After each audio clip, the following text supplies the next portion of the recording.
So today we are recording with the one and only Yamil. He's from Spain. As you know, some days ago, I asked by using my Instagram, I believe, I was asking someone who want to participate on a podcast, and he suggests a very interesting topic. The topic is incels, but we're going to talk about other things after that. So, okay, Yamil, enlighten us. What are we going to talk about today? Well, today we're talking about not just about incels, because that's just a despective word about that, but we can. Oh, that's a bad word. I didn't know. I thought it was the. Yeah, actually, it's used in a despective way. I mean, every people who says incel to another one, it's for me it sounds something like someone who doesn't want to even improve that way of his life, because I can consider myself an incel, for example, but that would mean that, okay, I'm an incel, so I'm inside this group, so I'm not going to improve anything, and I'm going to stay just right where I am. So anyone in the internet is going to see me, or rather insult me or help me. Okay, I want to know something before I start. So, what I know, incel is a person who kind of give up on women. It's a person that don't want to have any kind of contact with the opposite sex. Is that the real definition of an incel, or what is the idea of that? Are you asking me the literal definition? Yeah. Right. I wasn't understanding. Yeah. Incel is actually an acronym from involuntary celibate. That means so it means that people. So it means about mostly a man that can get sex from girls itself. Okay. But are we talking about an economical problem that, I mean, if you don't have money, it's harder to get women? It's more economical, or it's more like an attitude that you don't feel that you can get women? Both. I think we're talking about both things. I mean, you need to have an economic way of style of life. I mean, you need a good economics in your life, because if you don't have them, you won't feel confident about anything. So imagine I want to start in dating up with a girl, and I want to bring her to a good place because I want to stand up from the rest of the men. Yeah. But I don't do it. But how can I do it if I'm poor and I'm worrying up myself about how how I'm surviving till the end of the month? That's not a healthy way to relate with chicks. I mean, all the insecurities appear when you cannot pay.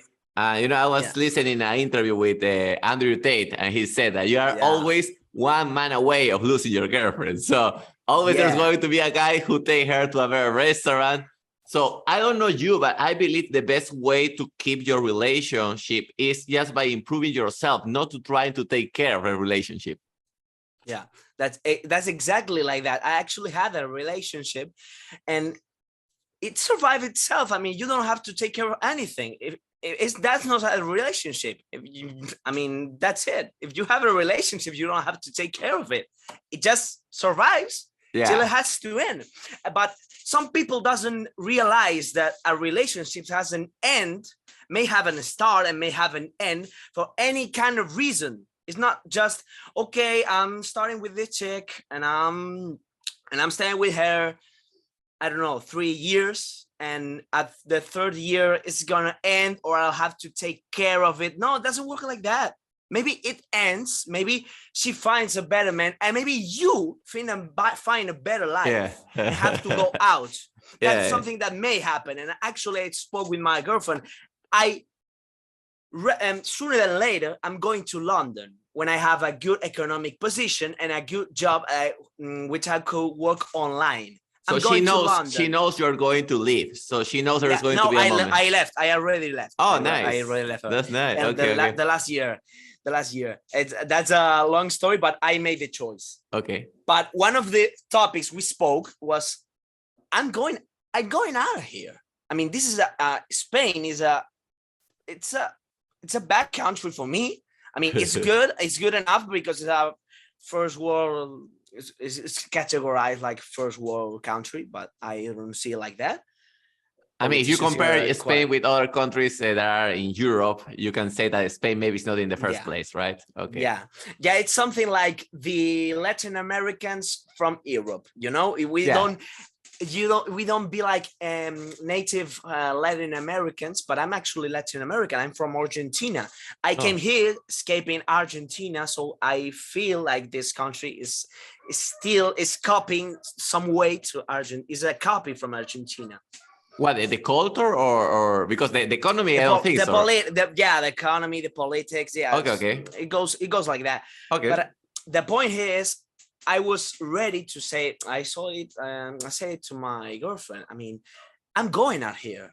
I don't know when, but I'm going out. I mean, there's so many business out here, so many, and I see it because I have people in London speaking to me about their businesses, and it's fantastic. It's so fantastic. It's just a language barrier. I mean, if you beat up the language problem, I mean, if you start to feel comfortable speaking English, that's another topic, but that's the point. If you feel comfortable talking in English, you don't even care about even mistakes. I mean, I'm committing mistakes right now, but I don't care. Yeah. That's the trick. It's like, it's the same in Spanish. I mean, when we talk in Spanish, we make a lot of mistakes. I mean, if a language teacher listen to us, they will say, oh, you're talking like shit. But at the same time, that language teacher is not able to produce a podcast. That language teacher doesn't have the courage to appear in front of a camera and talk and articulate, an idea. So that's it. So it's like we want both things. We want to improve. We want to get rid of our accent. That's true, but that's little by little.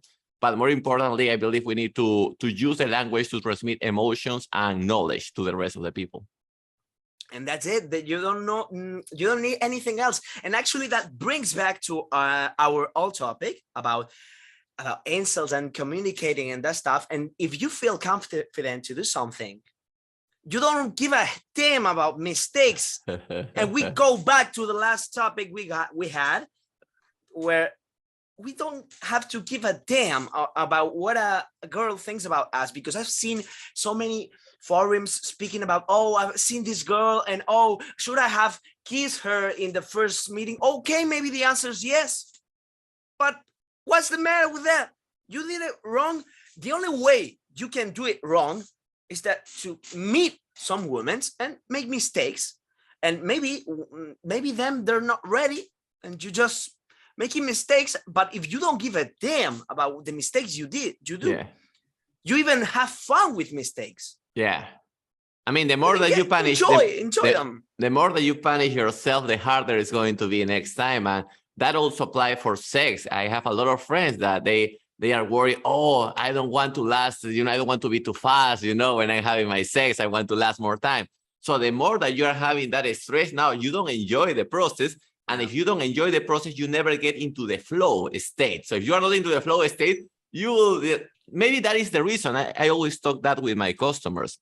Maybe that is the reason why with the fat woman, we are comfortable talking with, with the fat woman, oh, we don't have problem. With the ugly woman, no problem. I can relate. I can relate that.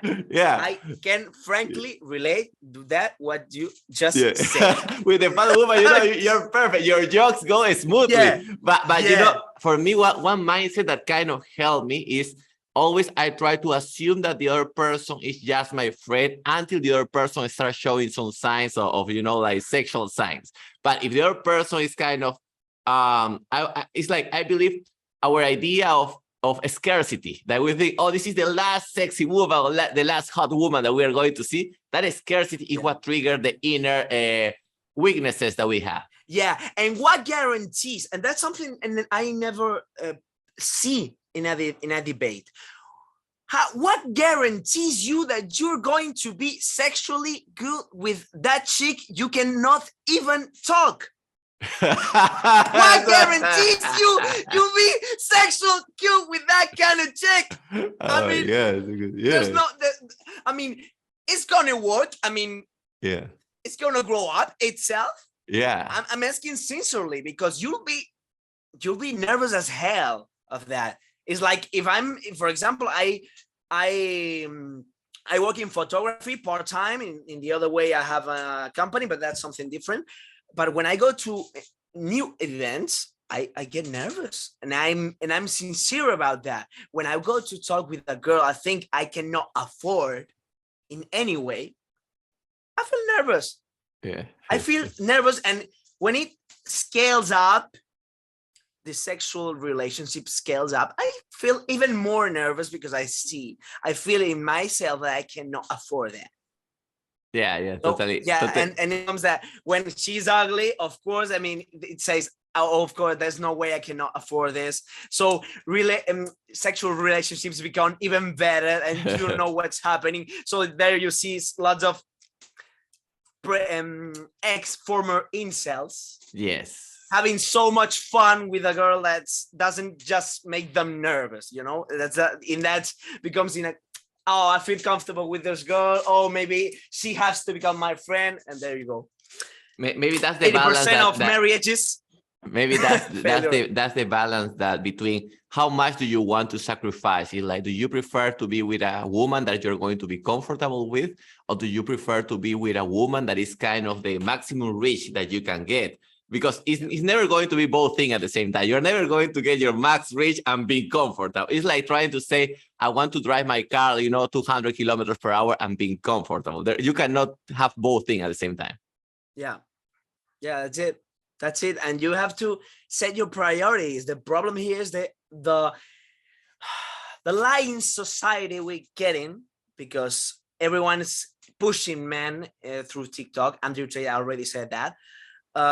To get comfortable with a life without woman, or with the worst woman they can have, because, oh, of course, that's offensive to improve my sexual market value. Oh, that shit doesn't exist. I mean, we live in Hollywood, and we should be, I don't know, happy throwing flowers out the sky. I don't know what the hell.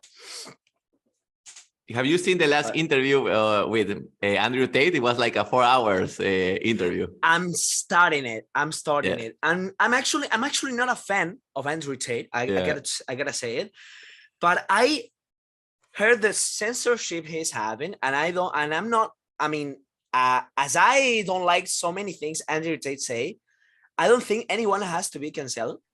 Yeah. And even less for saying what you think. I mean, if he thinks woman has to be like that in his relationships, it's his decision. You don't have to. You cannot mess with them. I mean, it's just that. But everyone's like putting his hands in their heads, because they cannot even see that, because they're living in a Hollywood dream, you know. Yeah. And guys too. I mean, you find those guys who want to read what Andrew Tate says in a bad way, like, oh, the girls are so interested in my value, in my economic value. Oh, so you're interested in her butt. So shut the fuck up, you know? Yeah. Everybody wants to trade something for something. I mean, we are not a charity. But what I understand with Andrew Tate is that guy has a special language skill. He has a special way of communication. So imagine that you want to go and play soccer or any sport. Your coach is not going to treat you like your mother. He's not going to treat you like your friend. Your coach is going to be your coach, as he's going to treat you sometimes bad. Sometimes he will tell you, oh, you're a piece of shit, you need to run faster. But those words are necessary for some people and for some scenarios. So if that's what people are doing now. They are taking those words and they are taking that out of context. And not only that, they are having a small chunks of content that were maybe a 2-hour format to try to change the narrative. Yes, but play with those two things. Yeah. And I actually have to say, the life is the best coach you can get. But there's a big but here.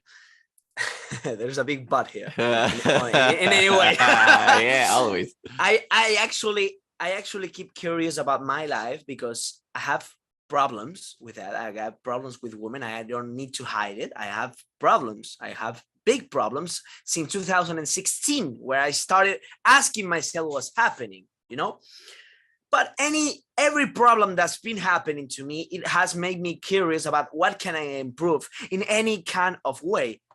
And I even become, there's my backpack. I become a photographer without even having the degree of that. I mean, I didn't study that. I just pick up my camera. I got my amateur camera and then started practicing. And I improved myself to earn a different way of earning money. And I'm speaking about 1-2 months ago. I started doing it this professionally and earning money from this. And I'm asking myself, if I had my girlfriend from the last year, I will have the enough career, the enough passion. Yeah. The enough rage, the enough passion to start doing this. I think no. I think I wouldn't. And also, and I says this. You know, I don't know if it's the same with all men, but I believe when you have the woman that you really like, sometimes you relax too much because it's like, oh, I already got the woman. But when you don't have the woman, you have this hunger. You know, you have this thing that, oh, I need to keep working. I need to increase my value because it's the only way that I can extend my legacy having kids. Because if not, how am I going to reproduce? Yeah, and it may take time. But yes. You need to be peaceful with that. I mean, it takes time. It takes time. We live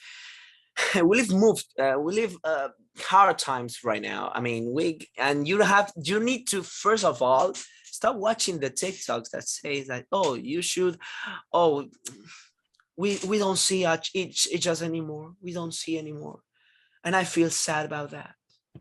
And I don't know, but I'm feeling independent. Yeah, of course, with the screen on your eyes, you're feeling super independent, watching videos of depressed people all day. Yeah. This happens a lot. And I'm actually so tired of that. When I open TikTok, I'm like, I don't want to see this. I thought I was going to be addicted in some way. I installed TikTok to see what's going on. And I frankly don't want to open TikTok. I don't like it. I cannot watch it because everyone's trying to depress me. It's trying to take my soul out of my body and making me eat some sort of Doritos in front of my sofa. I don't know. Yeah. They don't want to get it. I mean, YouTube, for example. I mean, I surround myself with any content that helps me.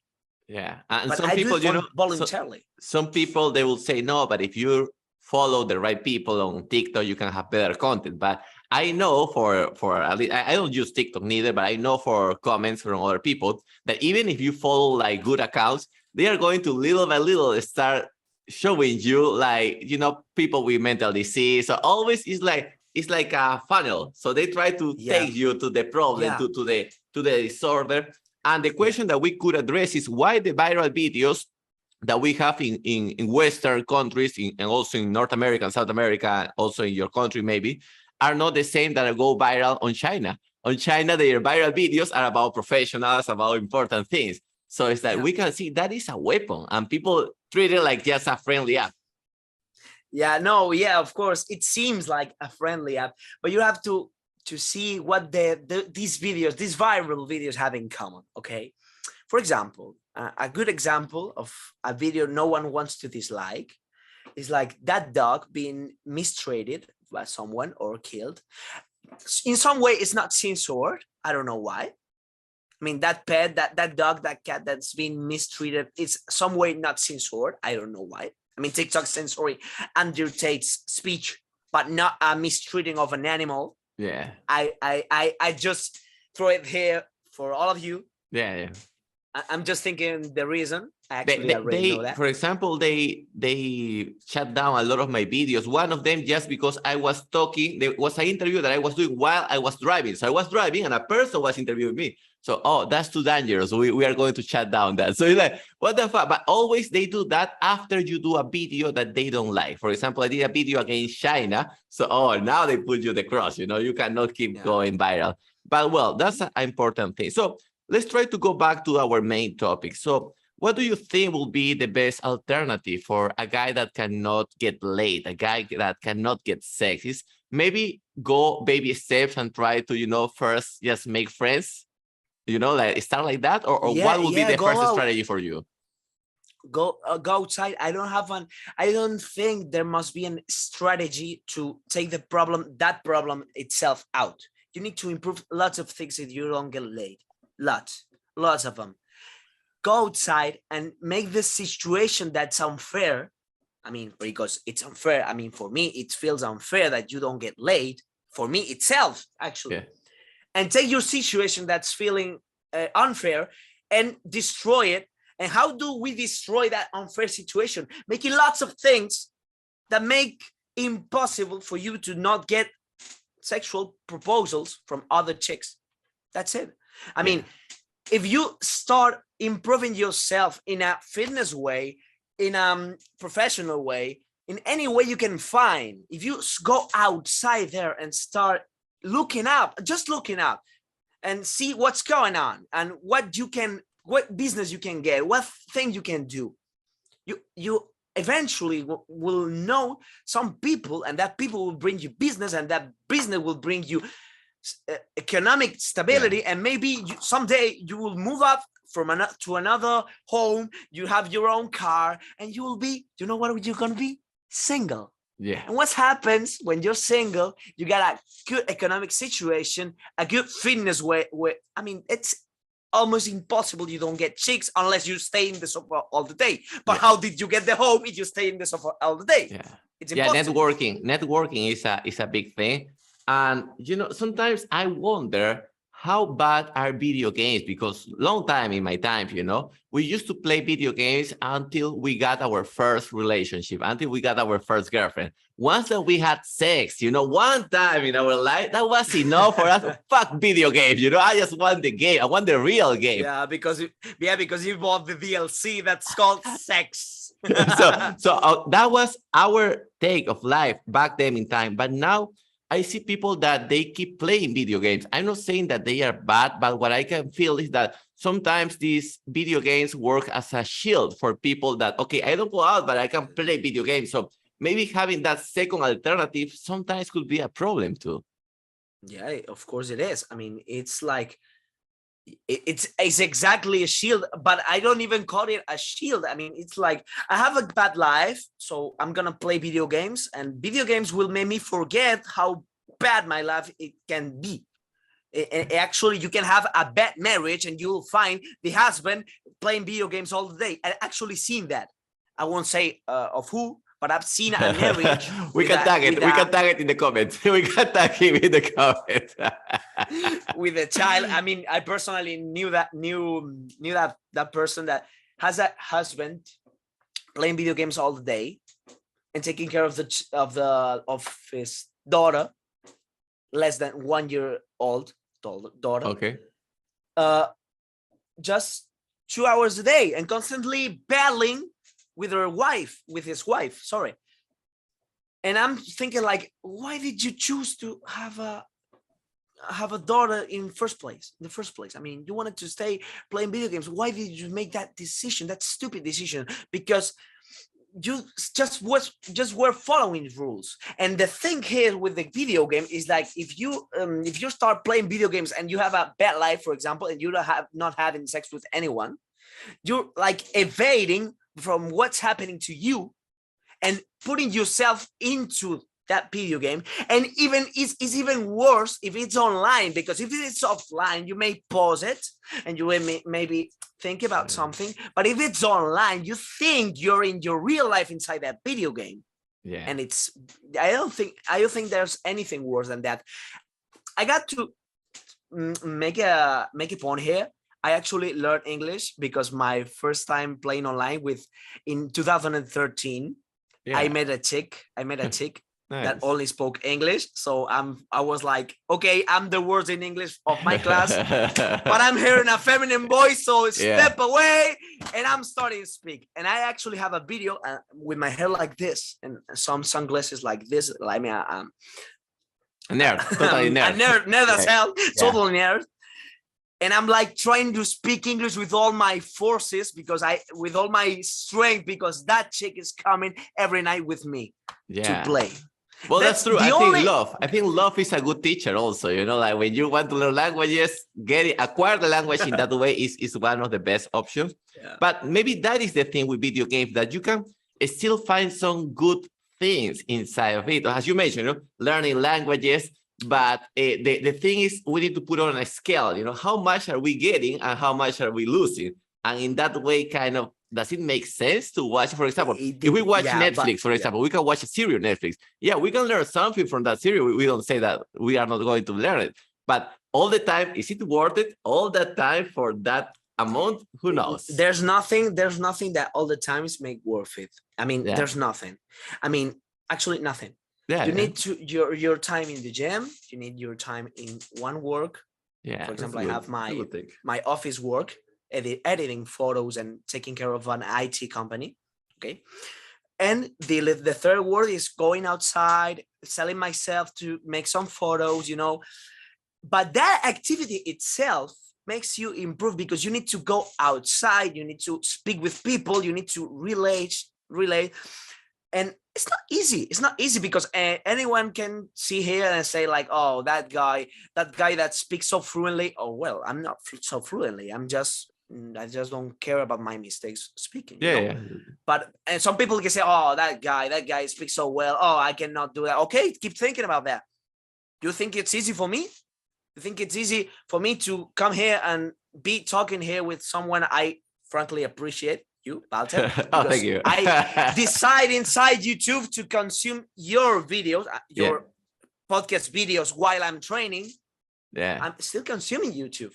Yeah. And anyone can say, oh, you're consuming YouTube. You don't have the right to talk. Or no, don't get confused with that. I'm not consuming Mr. Beast or PewDiePie to stay in my sofa and keep enjoying. I'm consuming the content I feel is gonna make my life well. You know, with Mr. Beast, now that you talk about Mr. Beast, I have a experience with those videos, and I was watching the videos and I felt bad. You know, I felt like this guy is playing with my attention. So it's like I felt like a TikTok version, but on YouTube. That's how I felt. Always every 2 seconds or 3 seconds, something new here. So it felt for me like junk food, but in video format for me. I don't know how do you feel about it? It's exactly like that. Yeah, it's exactly like that. Junk food with videos is exactly TikTok, but you have to the music too. Reggaeton, for example, in Latin Americans are more used to reggaeton, but here, for example, we got, pop music, but reggaeton came inside. Yeah. And everyone's speaking about sex all the day. Yeah. and it's like, junk food of the music. You feel good, like dancing, that stuff, and thinking about that chick you cannot fuck any place and anywhere of your life. Yeah. But you singing it, oh yeah, ella se desacata and that stuff, and I'm something like, oh, okay, if you want it so much, why don't you go outside and do something? Okay, I'm not having results, but I'm each day trying to think what I'm doing wrong, or what can I do for changing this situation. Yes, it's interesting when you see people singing about Lamborghinis, you know, like, it's like sometimes what I understand is that if you don't like your reality that much, it's like you kind of shut down your brain and you immerse into the music lyrics. So you can taste the good life. Oh, I have 3 women. I have a Lambo. I have a mansion. So, oh, wow, I'm rich. It's not true, but I mean, just for some seconds, we could address the question, how healthy it is. Maybe it's good sometimes to do it. Maybe it's good sometimes to just disconnect from reality. But if you disconnect too much, for example, here, maybe you make your taxes, your payment taxes, and they say that have to, here in Spain, we got annually the renta, it's called. Yeah. And maybe they give you back 400 euros, and if you feel like, oh, I'm putting that song about Lambos, I'm going with my Lambo, rolling with my 6'4" around the street, you know, here I am, and you're just spending more in coffees and restaurants and inviting some chick that's going to say you that just wants you as a friend. That's what you're going to do with your 400 euros. Sometimes chick that she just want the content for her social media, so she just want like someone to go to the restaurant, you know, someone to go just to have a picture. And by the way, usually the guy, he doesn't appear on the picture. When the guy go to a restaurant with a woman, he take a picture with a woman. But the opposite doesn't happen. It's just she in the restaurant. Yeah, that's it. And I actually think about that, but I don't know. I quite frankly, I'm so disconnected about that things, because in the years that I have been passing through, I can just feel it. I can just feel it. I mean, if some chick wanna speak with me just for interest, I mean, you can see that. You can see that. The thing is that nobody wants to admit anything that happens in his life. You have a problem and you don't want to admit that's happening. You don't want to admit that your problem is that what you're hearing in the song is not happening to you. Yeah. that girl that's in the club and you see her, oh my gosh, I see you in the club and I want to approach you and make you a kiss. Well, then do it. Then do it. Check reality. Check the reality and you'll see that she's saying, oh, you're an ugly, an ugly bad motherfucker. Okay, that's okay. Yeah. And you'll fail and you'll face reality and someday you'll reach that top of being that guy that approaches the girl in the club and oh my God, he gets the number. Oh yeah. But and almost all the time we're trying to prove what we can do and we don't do anything. And that's go back to the original tip that was don't care that much. Don't care about mistakes. You know, like if you don't care about, oh, she just say, oh, it's like a person. If you don't want to buy a Coca-Cola, for example, you go, is the Coca-Cola owner or the stockholders of Coca-Cola going to, are they going to feel bad? No, they don't care, you know, because they have plenty more people to buy the fucking Coca-Cola. So before wrapping this up, before closing the interview, Yamil, la entrevista estaba de la puta madre, así que la gente que quiera seguirte, deja tus redes, todo para que puedan seguirte. Genial, pues podéis verme, ya pasamos a España. ¿Qué tal diferencia, conchazo, cuando hablas en español, conchazo? Ok, dale. Sí, ha sido complicado, o sea, ha sido complicado, ya estaba viendo el contador ahí arriba y es que, madre mía, me estoy estresando. Además, es que, claro, lo que tengo en español, el gancho que tengo en español, lo tengo todos los días en mis vídeos motivacionales en de Luciano 354 en Instagram y mi cuenta de fotos, fotoanimador. Es un pelín difícil de decir, pero es en inglés, Luciano 354 en Instagram. Ahí lo voy a poner en los comentarios también. No quería ir directamente a promocionarme, pero bueno, quería decirte, bueno, que es la hostia estar aquí hablando contigo, Balta, tío Balta, don José Balta, que no había podido decírtelo así con el gracejo español, vaya, con mi manera de decir las cosas, pero bueno, para mí es un súper honor porque te llevo viendo desde hace meses, largos meses, yo diría un año ya, creo que es de cuando estaba a punto de dejar a mi chica el año pasado, así que creo que ha sido parte de esta situación. Espero no haber sido culpable, espero no haber sido parte del problema. Ok, gracias. No, fueron muchas cosas que se mezclaron, pero ya te digo que fue algo bueno, algo positivo, no fue algo como decir discusiones, problemas. Yo decidí eso cuando todo iba bien, porque quería la presión de la carga, de la dificultad, quería dificultades que no me estaban llegando. Y me sentía como vacío, que me faltaba presión externa, me faltaba que alguien me pegue, que alguien me diga, oye, ¿dónde vas? ¿A dónde quieres llegar? Porque vas a estar con esta persona toda tu vida y llegará un momento que dirás, ¿y a dónde cojones he ido? Claro. Eso es lo que va. Y bueno, pues entonces en ese sentido, pues estoy, claro, eres parte de esa gente que yo decido consumir en YouTube porque, claro, no me gusta consumir contenido barato, me gusta escuchar, me gustan los podcasts, lavar los platos. Si escucho un podcast, lavo poco los platos. Claro. Esto ha sido una especie de claro. para agrandarme, vaya. Y bueno, pues esa es una de las cosas que me gusta, ¿no? Divulgar, pensar, darle vueltas a lo que está pasando y en parte creo que es algo que me gusta, que lo llevo muy dentro y por eso es que me quería hacer este tipo de podcast y de reuniones, ¿no? Así que ya saben, si quieren seguirlo a Yamil, voy a dejar sus datos en la caja de descripción. Gracias, Yamil. Tu energía está potente, ¿eh? La energía de hablar que tienes es óptima. ¿Has hecho un canal de YouTube o solamente en Instagram estás ahora? 4. Yeah. He sido youtuber desde que soy pequeño. Por ahora, a nivel de motivación, solo en Instagram. Pero yo he tenido proyectos en YouTube desde que tenía 8 años, desde el año 2008-9, más o menos. Yeah. He tenido un canal que he tenido canales de edición de vídeo profesional, he tenido un canal de blogs estilo el típico adolescente que hace sus vídeos, ¿no? Claro. Tiene un canal bastante que llegó a bastantes cosas que me gustaron, que se llamó Los Vídeos Trucados, pero eso es como una etapa previa a la transformación de mi vida, ¿no? Es como momento nerdy de voy a hacer vídeos en casa.